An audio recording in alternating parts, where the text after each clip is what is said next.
Alors, ce matin, bien sûr, c'est la Pentecôte et on veut se réjouir pour ces moments, mais on n'a pas besoin d'attendre la date de la Pentecôte pour prêcher de la Pentecôte. C'est un rappel, mais on ne s'arrête pas simplement à ça. La Pentecôte, ça doit être tous les dimanches, si on voudrait prêcher sur ce sujet. D'accord ? Alors, qu'est-ce que la Pentecôte ? Je vais vraiment aller plus loin ce matin avec ce que Dieu m'a mis sur mon cœur. Alors, pour revenir un petit peu sur l'aspect historique, la Pentecôte est la date où l'Esprit de Dieu est descendu dans cette chambre haute.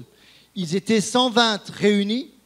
Ils attendaient, Jésus avait dit, restez à Jérusalem, restez là, jusqu'à ce que vous ayez le Saint-Esprit qui descend sur vous et à ce moment-là, vous serez mes témoins. Mais restez à Jérusalem. Ils sont restés dans cette chambre haute. Tu peux montrer à quoi ressemble cette chambre haute ? Dans le cénacle. Voilà, ça c'est la terrasse. Voilà, ça c'est la chambre haute. Où étaient les 120, en Israël bien sûr, qui attendaient la Pentecôte.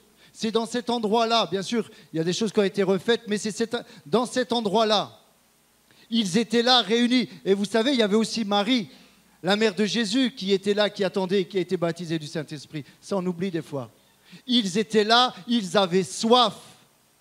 Et voilà que l'effusion du Saint-Esprit arrive.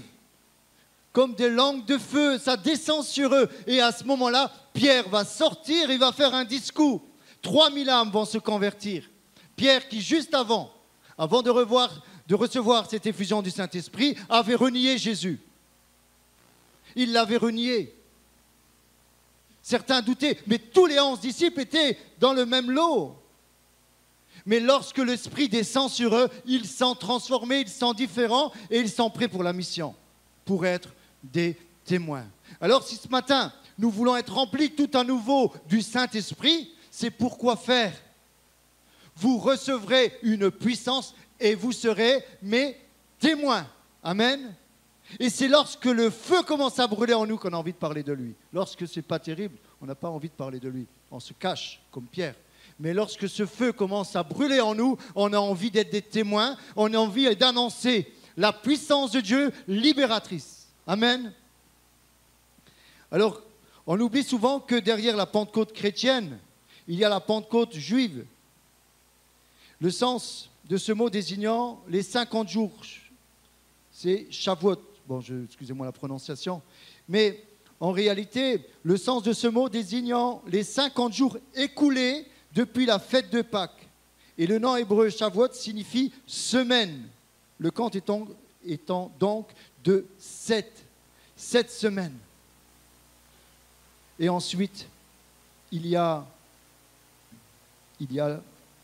ce jour où l'effusion est donnée. Donc, après ces 7 semaines, en fait, il y avait, et là je vais revenir, il y avait en fait, et ça c'est un commentateur qui disait que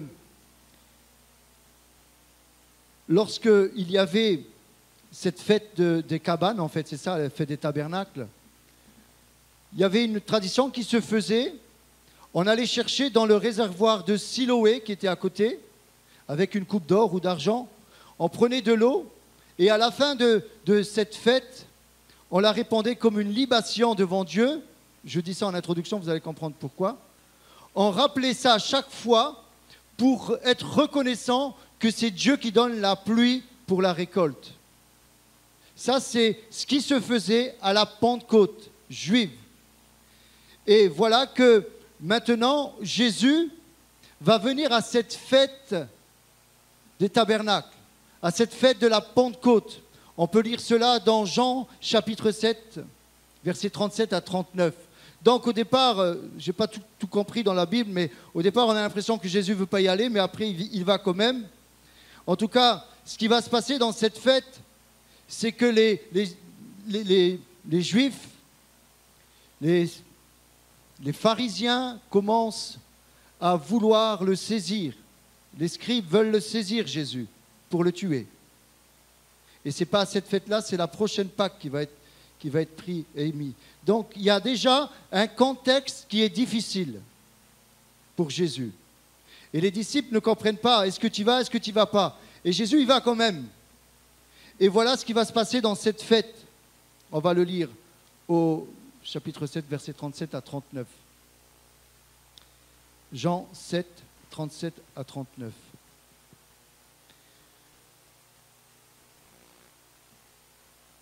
Le dernier jour, le second jour de la fête, Jésus, se tenant debout, s'écria, « Si quelqu'un a soif, qu'il vienne à moi et qu'il boive.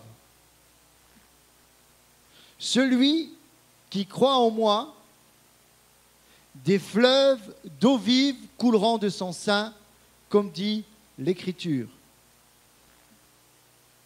Il disait cela de l'Esprit qui devait recevoir ceux qui croiraient en lui. Car l'Esprit n'était pas encore, parce que Jésus n'avait pas encore été glorifié. Amen. Ce matin, je vous poserai une question. Maintenant que Jésus a été glorifié, parce que là, il n'était pas encore à la croix, il n'était pas mort, ressuscité. L'Esprit n'avait pas encore été répandu. Qu'est-ce qui empêche ce matin que des fleuves d'eau vive coulent de ton sein? Qu'est-ce qui empêche ce matin que des fleuves d'eau vive coulent de ton sein? Remets le passage, s'il te plaît. Nous allons voir ensemble qu'il y a en nous déjà ce fleuve.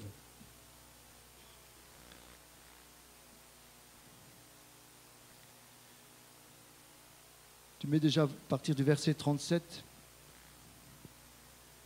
Le dernier jour, le grand jour de la fête, Jésus, se tenant debout, s'écria, « Si quelqu'un a soif, qu'il vienne à moi et qu'il boive. » Si quelqu'un a soif. Est-ce que ce matin tu as soif? Si tu as soif, tu vas être concerné par la suite. Si tu n'as pas soif, il faudra attendre que tu aies soif pour pouvoir vivre cela. Si quelqu'un a soif, premièrement. Deuxièmement, qu'il vienne à moi, qu'il vienne à Jésus, et qu'il boive. Amen. Ça, c'est la première partie du contrat. Ensuite, celui qui croit en moi, des fleuves d'eau vive couleront de son sein, comme dit l'Écriture.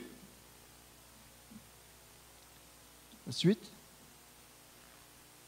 il dit cela de l'Esprit qui devait recevoir ceux qui croiraient en lui.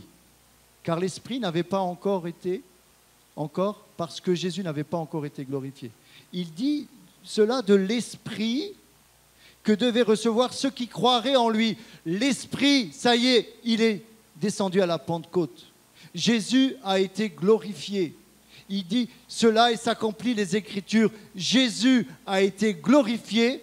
Et ce matin, j'aimerais te dire, et c'est le cœur de mon message, si tu crois en Jésus, rien n'empêche, parce que Jésus a été glorifié, parce que le Saint-Esprit a été répandu, si tu crois en Jésus, des fleuves d'eau vive couleront de ton sein. Alors, à partir d'aujourd'hui, je voudrais que notre prière change. Qu'on arrête de demander, et j'ai été repris, qu'on arrête de demander à Jésus que de nos vies coulent, de nos seins coulent des fleuves d'eau vive. Mais qu'on puisse comprendre que c'est déjà là. Qu'on n'a pas besoin de prier parce qu'on croit en lui. Parce qu'on l'a suivi, parce qu'on est venu en lui. C'est en nous déjà. Alors, qu'est-ce qu'il faut faire? Il faut ouvrir la vanne. Le diable veut nous faire croire qu'on n'est jamais capable, qu'on n'est jamais prêt, que ce n'est pas pour nous, que c'est pour les autres. J'aimerais dire que c'est faux. À la Pentecôte, le Saint-Esprit a été répandu. Et maintenant, aujourd'hui, chacun d'entre nous, vous pouvez vivre cette nouvelle effusion. Vous pouvez laisser commencer à sortir cette eau. Mais bien sûr, il y a un début avant d'avoir un fleuve. C'est comme la Moselle. La Moselle prend sa source à Buzan. Tu peux mettre une photo. Buzan, c'est dans les Vosges. C'est à 200 km d'ici. Voilà d'où vient la Moselle. Vous voyez qu'elle a débordé. Désolé vraiment pour tous ceux qui ont été inondés. On bénit nos bien-aimés de Boulay qui ont été touchés et les autres aussi. En tout cas, lorsque l'eau commence à être de trop, c'est compliqué. Et quand il n'y en a pas assez, c'est aussi compliqué. Bref, en tout cas, voilà, cette source-là, vous voyez ce petit filet-là. Ce petit filet va grossir pour ensuite devenir un fleuve et se jeter dans le Rhin. Et le Rhin va se jeter à Koblenz, en Allemagne. Et de Koblenz, il va se jeter dans la mer du Nord, en Hollande, 1350 km, je crois, après. En réalité, essayez de comprendre une chose ce matin. Je vais essayer d'illustrer, tout simplement, en disant que l'eau a un cycle. Il y a un cycle qui est indéfini. C'est indéfini, infini. C'est tout un cycle qui date depuis toujours, en réalité. Pourquoi? Parce que Dieu a donné ses lois. Parce que c'est Dieu qui l'a voulu ainsi. Et au travers de cette illustration, j'aimerais te dire que l'eau qui est en toi, elle doit accomplir un cycle et être renouvelée. Alors, on sait que comment fonctionne ce cycle?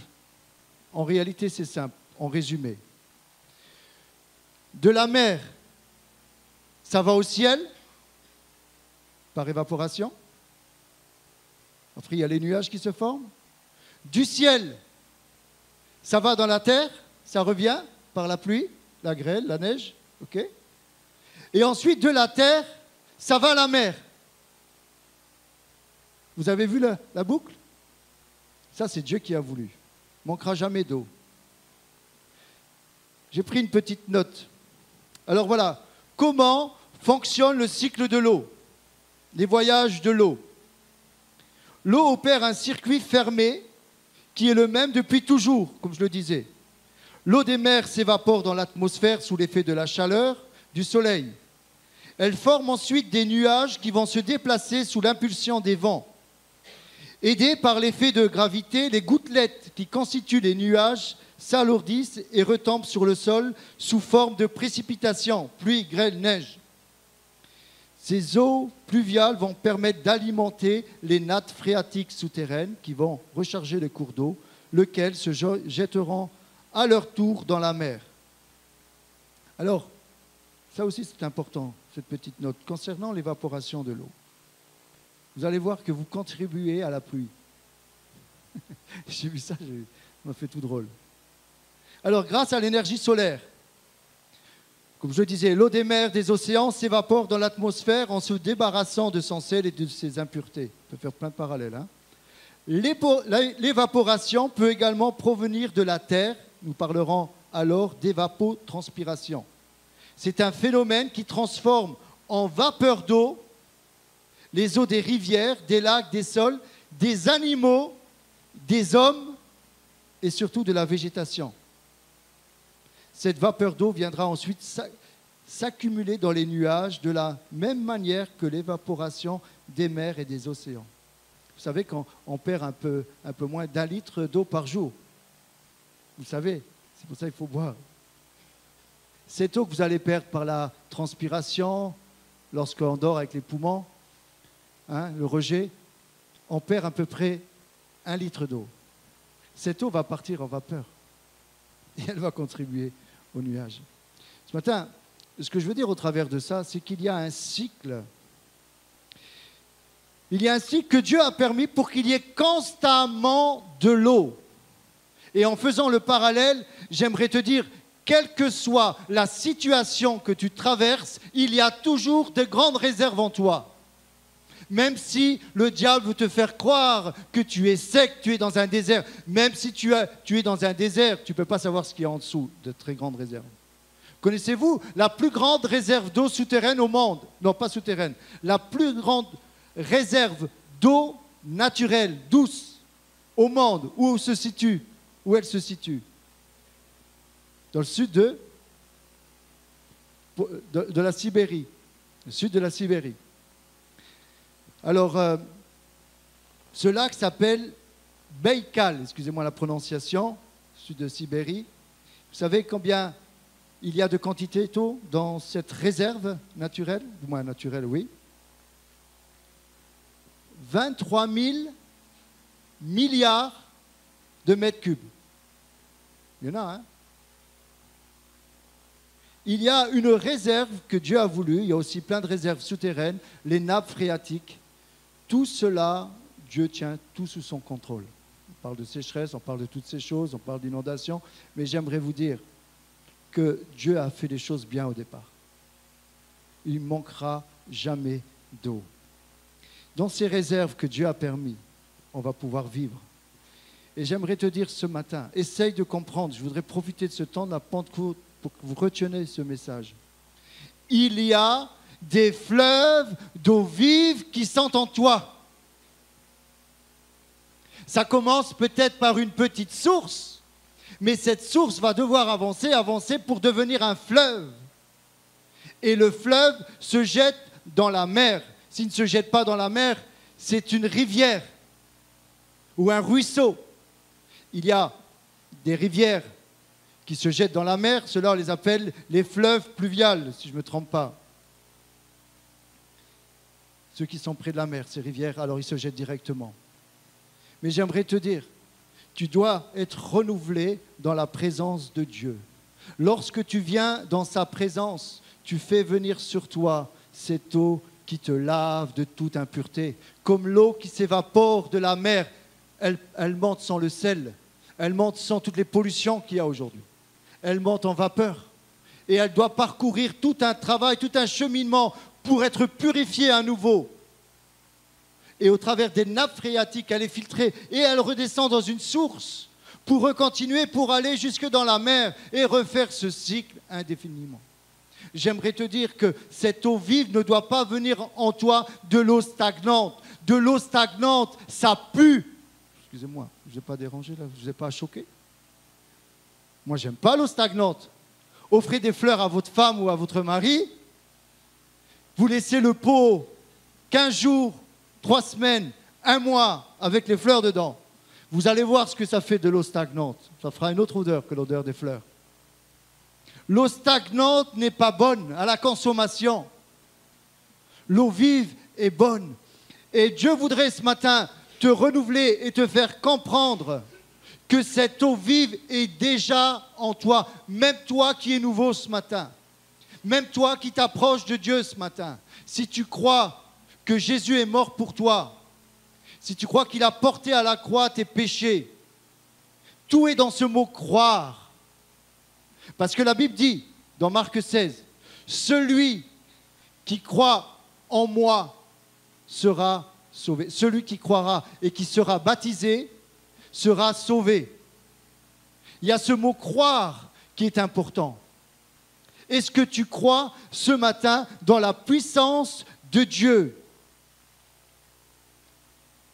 Est-ce que tu crois ce matin? Je voudrais donner cette petite définition dans ces notes où il est question de croire. Ce mot croire, je veux le mettre en avant ce matin. Il peut être une clé pour ta marche. Croire, selon la Bible, c'est se confier dans Jésus ou Dieu comme capable d'obtenir et de réaliser quelque chose. La foi qui sauve. Croire, foi, confier, celui qui croit, croyant, penser, être vrai, être persuadé de, donner du crédit, placer sa confiance en. Si tu crois, d'ailleurs, Jésus va dire au chapitre 6, après la multiplication du pain, donc après la multiplication du pain, il y a ce passage où il va aller à cette fête. Jésus va multiplier le pain et il va dire qu'il est le pain de vie, que celui qui a faim, il lui donnera à manger, n'aura plus jamais faim, et que celui qui croit en lui n'aura plus jamais soif. Alors, qu'est-ce qui s'est passé à cette multiplication du pain? On en a parlé il n'y a pas longtemps. Juste après cette multiplication des pains, le peuple il a été nourri, ça y est, il se dit c'est lui le Messie, on va le prendre pour qu'il devienne roi, pour qu'il renverse le pouvoir des Romains. Donc le peuple était décidé à prendre Jésus pour le faire roi. Jésus dit non, ce n'est pas le moment et je ne veux pas, ce n'est pas le roi de ce monde. Donc Jésus va prendre, il va mettre ses disciples à l'écart, pas qu'ils prennent la grosse tête aussi et qu'ils ne se trompent pas parce qu'ils n'avaient pas encore tout compris. On le voit lorsque Pierre va dégainer son épée, il pense encore que c'est par la force qu'il faut renverser le pouvoir des Romains, alors que Jésus leur enseigne que c'est par l'amour. Vous n'avez pas encore tout compris, comme nous ce matin et comme moi. J'ai toujours besoin d'apprendre. Et donc, Jésus va être là. Excusez-moi. Donc il y a cette multiplication du pain. Il dit aux disciples d'aller de l'autre bord, comme ça ils ne se laissent pas influencer par tout ça. Et c'est là qu'il y a cette tempête que Jésus va leur faire comprendre. Donc le peuple était venu pour le faire roi. Et dans ce passage, peu de temps après, on voit, je n'ai pas le temps de tout lire, mais il nous est dit que les huissiers à cette fête, Jésus est venu, donc les huissiers sont venus pour le prendre. Et ensuite, ils vont aller voir les sacrificateurs, ces religieux, et ces religieux vont dire « Mais pourquoi tu ne nous l'as pas amené ?» Ces huissiers, pour le mettre à mort, c'est à peu près 10 mois après, un peu plus que 10 mois après qu'il a été mis à mort. C'est l'année qui a suivi. Ces huissiers vont dire « On n'a jamais entendu un homme parler comme lui. Une sagesse. » Ils étaient. Et ces religieux vont le dire « Vous n'êtes pas en train de devenir des disciples ?» Donc, ils voulaient, d'un côté, on voit le peuple, ils veulent le prendre pour qu'il devienne roi, et de l'autre côté, on veut le prendre pour le crucifier.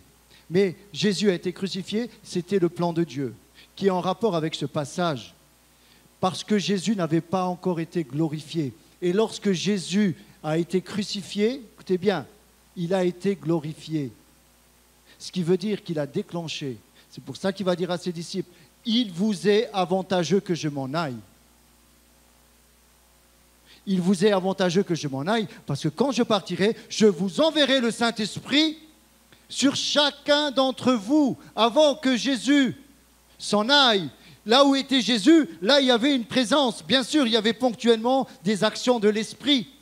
Mais Jésus dit, je ne peux pas être partout à la fois. Pour cela, il faut que je monte vers mon Père et que je vous envoie le Saint-Esprit, parce qu'à partir de ce moment-là, j'ai été glorifié. J'ai payé à la croix la dette de l'humanité.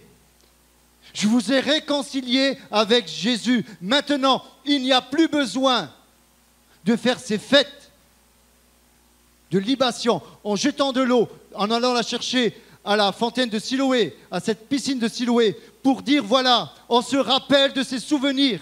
Jésus est en train de dire maintenant, si quelqu'un a soif, nouvelle dimension qu'il est en train de ramener. Il est en train de ramener ses disciples, il est en train de ramener le peuple à arrêter toutes ces choses pour comprendre que maintenant c'est en eux. Est-ce que vous comprenez? On rappelle bien sûr le souvenir de la Pentecôte, mais on n'a pas besoin de faire un pèlerinage pour aller chercher de l'eau et refaire toutes ces choses. Ou aller à la Pentecôte et de dire, Seigneur, remplis-moi ton esprit, le Saint-Esprit est en toi. Tu lui demandes, c'est fait. Et on va le faire tout à l'heure. Est-ce que tu comprends que souvent, on a les choses à notre portée et on ne les saisit pas parce que c'est comme si on a besoin de sentir une vibration en nous. On pense que le Saint-Esprit va tomber comme ça à la Pentecôte. Ça y est, il est tombé. Tu peux être visité à nouveau. Tu peux être touché d'une certaine façon, tu peux être par terre. Et si tu as des démons, ils peuvent sortir à cause de l'action du Saint-Esprit. On ne joue pas avec ça. Mais j'aimerais te dire ce matin, des fleuves d'eau vive veulent sortir de ton sein. C'est toi qui as la clé ce matin. Il y a une seule clé. Cette clé, c'est croire. Est-ce que tu crois ce matin que Jésus est mort pour toi? Est-ce que tu crois que Jésus est ressuscité? Est-ce que tu crois que Jésus a été élevé et lorsqu'il est monté au ciel, il a répandu de son esprit sur chacun d'entre vous? Ce matin, c'est en toi cette source d'eau vive. Mais cette source n'a pas besoin de rester, sinon ce n'est plus une source. Si tu la captives, si tu la détournes de son chemin, si elle reste, elle devient de l'eau stagnante.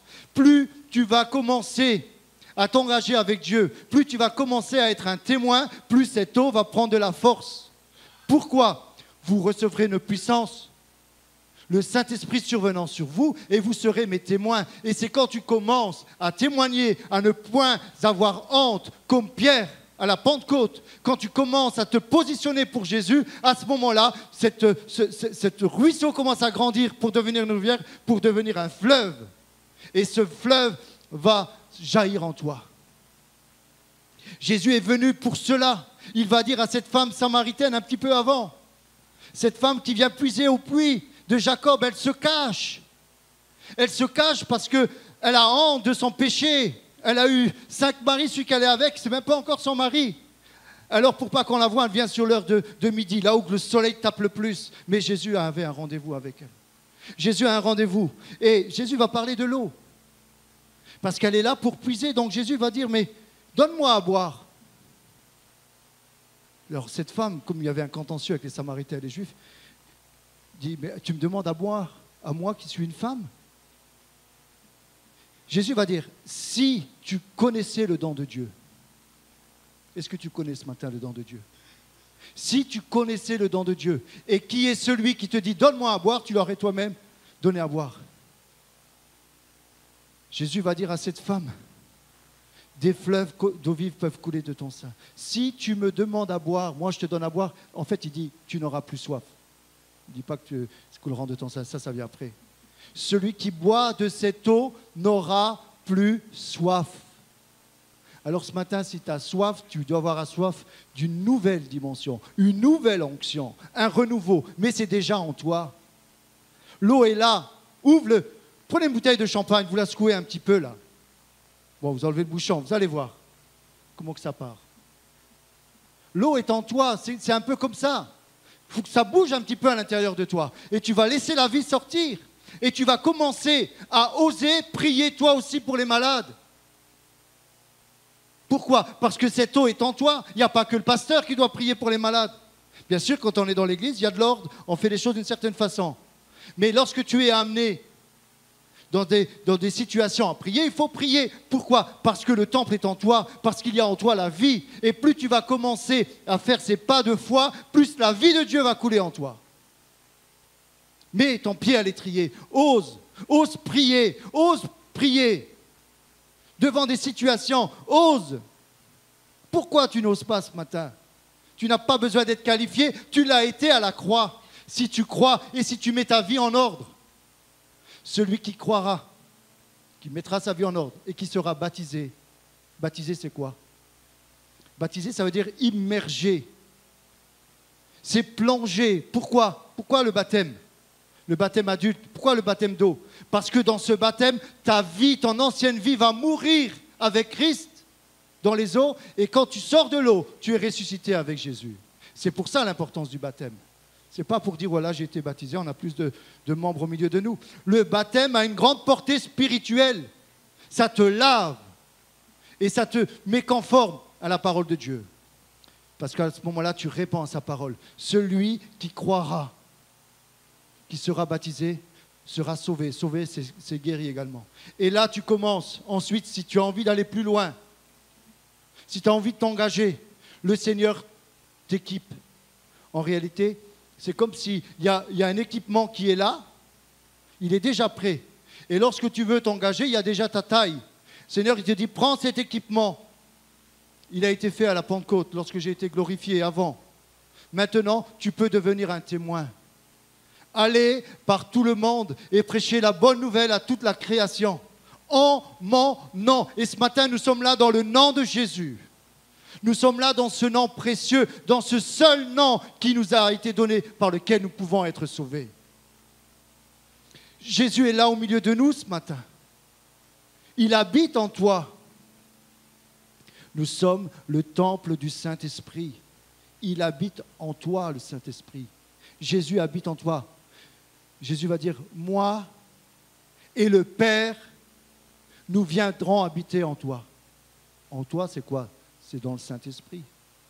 Le Père, le Fils et le Saint-Esprit sont en toi. Est-ce que tu commences à réaliser cela ce matin?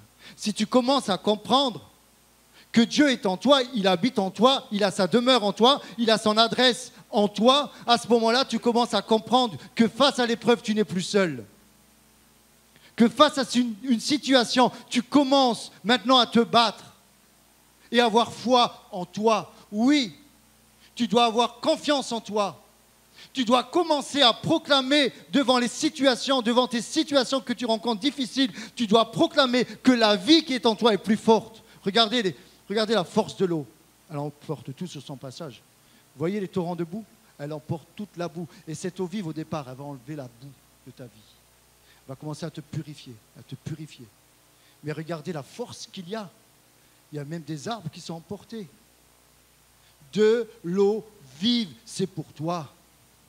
Si tu connaissais le don de Dieu, est-ce que tu le connais ce matin? Tu peux venir à l'église et pas connaître Jésus. Hein? Tu peux connaître ce qu'il fait, sa bénédiction. Mais est-ce que tu connais le cœur de Jésus? Est-ce que tu connais sa parole? Comme dit l'Écriture, des fleuves d'eau vive couleront de son sein, comme dit l'Écriture. C'est l'Écriture qui va te ramener dans cette eau vive. C'est cette eau, la Bible, c'est de l'eau vive. Plus tu la prends, plus tu vas être vivifié. Et plus tu vas être armé devant toi, devant tout ce qui sera présent sur ta route. Mais regardez, ces torrents, ils emportent tout sur leur passage, même les voitures. C'est important de comprendre. Tu as simplement ce matin à ouvrir les vannes. Est-ce que tu as confiance en toi ce matin? Je veux vraiment que ce soit de l'encouragement pour ta vie ce matin. Je suis en réaction contre le diable qui nous fait toujours croire qu'on est des bons à rien, que tu n'y arriveras pas, que c'est pour les autres. Non, c'est jamais pour moi, c'est que pour les autres. C'est faux. Toi, Dieu peut t'utiliser avec le petit peu que tu as. Tu as 5 pains et 2 poissons, Jésus va faire une multiplication. Tu as un petit peu d'huile, je n'ai rien. Vous vous souvenez du message? Tu ne peux pas dire que tu n'as rien. Tu as un petit peu d'huile en toi, c'est la présence de Dieu. Et cette présence de Dieu en toi va se multiplier, se multiplier, se multiplier. Je n'ai rien. Si tu as quelque chose, regarde, tu vas voir que tu as quelque chose. Des fois, on pense qu'on n'a rien, mais on a vraiment beaucoup. Cette femme veuve, elle est venue devant les offrandes. Elle a mis 1 sou. Elle a donné de son nécessaire. Jésus va dire, elle a donné plus que vous tous. Elle a donné ce qui lui coûtait. Pourquoi? Ce petit sou a développé, a ouvert des écluses. Dieu attend de ta vie un petit peu. Dieu attend un rien de toi. Ne pense pas que tu n'as rien à lui donner. Le peu que tu as, ta bonne volonté, ton désir, ton amour, le temps que tu veux t'engager avec lui, ce peu-là, devant Dieu, c'est énorme. Parce que ça commence à te coûter. Si ça ne te coûte pas, commence à encore travailler pour que ça commence à te coûter. Il y a un temps de prière, qu'est-ce que je fais? Je vais prier pour recevoir la vie de Dieu ou je vais regarder une belle série? Tu fais ce que tu veux, hein. Tu peux regarder ta série, hein, j'ai pas de problème. Tu peux même la regarder en différé. Mais il y a des rendez-vous de Dieu. Qu'est-ce que tu fais dans ces rendez-vous? Est-ce que tu les honores ou est-ce que tu ne les honores pas? Il y a des réalités où on ne peut pas. Mais si tu ne peux pas, tu sais que tes frères prient à ce moment-là, rentre dans ta chambre, ferme la porte et prie et tu vas voir ces fleuves commencer à descendre dans ta vie. Des fois, on veut la vie de Dieu, mais on ne se mouille pas. Tu ne peux pas être un fleuve sans te mouiller. L'eau est mouillée. À nous ce matin de prendre un engagement. C'est à nous de prendre un engagement ce matin. Est-ce que tu veux ce matin que ces fleuves d'eau vive, que rien n'empêche que ces fleuves d'eau vive coulent de ton sein? Est-ce que tu veux ce matin cela? C'est ton désir? Est-ce que c'est ton désir ce matin? Je vous dis, en chamboule le culte. Je vais faire un appel. Et j'ai envie de prier ce matin. On va prier avec Olivier, avec Henri, avec Mario. On va prier, et je demanderai aussi à Francis Champagne de s'approcher. On va prier. Et ce matin, je voudrais, pour ceux qui ont besoin d'être débloqués, d'être encouragés, ou ceux qui sentent qu'il y a quelque chose qui bloque en eux, on est là pour vous aider ce matin. Mais j'aimerais vous dire que ce matin, cette date de la Pentecôte, ce soit une nouvelle Pentecôte pour vos vies. Amen. Est-ce qu'on va se tenir debout? Je demande aux musiciens de s'approcher. On fera la Sainte Seine et les annonces après.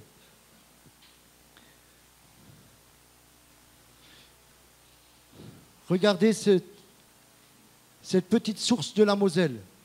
Elle devient un grand fleuve qui se jette dans la mer. Ça commence par un filet, ça commence par un petit peu. Alors, Dieu ne néglige jamais les commencements, les petits commencements. Commence à donner le peu que tu as. Commence à lui dire, Seigneur, oui, je te donne ce que je suis. Je te donne plus de temps. Je veux, Seigneur, me positionner pour toi. Il y a des temps difficiles qui viennent, on le voit. Les choses sont de plus en plus bousculées, perturbées. Les inondations et toutes ces choses qui sont en train d'arriver. Je ne veux pas parler d'Apocalypse. Mais on voit aussi la taille de la grêle qui augmente, qui fait des dégâts. On se rend compte que ça devient de plus en plus compliqué. On se rend compte que l'homme rejette de plus en plus Dieu. Dieu cherche des témoins, Dieu cherche des intercesseurs, Dieu cherche des sentinelles, Dieu cherche des personnes qui vont se lever pour relever le défi. Je cherche un homme qui se tient à la brèche. On le trouve dans Ésaïe. Je cherche un homme, je cherche une femme qui se tienne à la brèche et qui ose relever le défi lorsqu'on se moque de Dieu. Dieu cherche également des personnes qui osent mettre en pratique leur foi et de prier pour les malades. Dieu cherche ce matin que cette Pentecôte soit une réalité tous les jours de ta vie. Est-ce que tu veux t'engager ce matin? Est-ce que tu veux ouvrir les vannes? Qu'est-ce qui en bloque? Qu'est-ce qui bloque dans ta vie? Qu'est-ce qui empêche cette eau de couler? Rien ne peut empêcher cette eau. S'il y a un obstacle devant, on est là pour vous aider à l'enlever. Mais ce matin, que ce soit une nouvelle Pentecôte dans vos vies. Amen. Des fleuves d'eau vive doivent couler de votre sein.